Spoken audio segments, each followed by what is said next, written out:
या सर्व लोकांचं समितीच्या देखील अभिनंदन करतो। एक सर्वकष चर्चा करून एक मोठा निर्णय, चांगला निर्णय सरकारने घेतलेला आहे। यामध्ये हैदराबाद गॅजेटियर आणि सातारा गॅजेट लागू करणं या मागण्या होत्या आणि त्यामध्ये एकच होतं की सरकार जे आहे पूर्वी सकारात्मक होतं, आजही सकारात्मक आहे आणि उद्याही सकारात्मक राहणार आहे।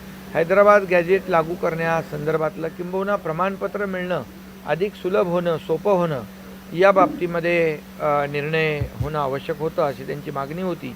आणि त्यामुळे हैदराबाद गॅजेटच्या जी आरमध्ये गाव असेल, कुळ असेल, या गावातल्या आणि नातेसंबंधातल्या कुळातल्या कुणाचंही कुणबी प्रमाणपत्र असेल तर तो आधार धरून ज्याला कुणबी प्रमाणपत्र पाहिजे त्याने अर्ज करावा आणि ॲफिडेविट द्यावं आणि त्याची जी काही चौकशी आहे, आपण पूर्वी जसं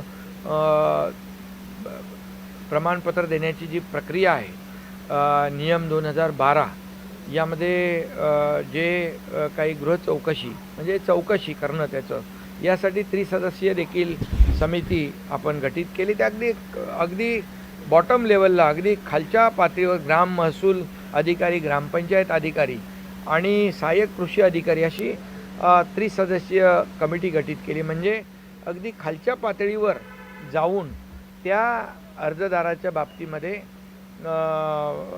व्हेरिफिकेशन करणं आणि त्याला तात्काळ कुणबी प्रमाणपत्र इश्यू करणं। त्यामुळे नक्कीच यामध्ये मराठा समाजाला फायदा होणार आहे।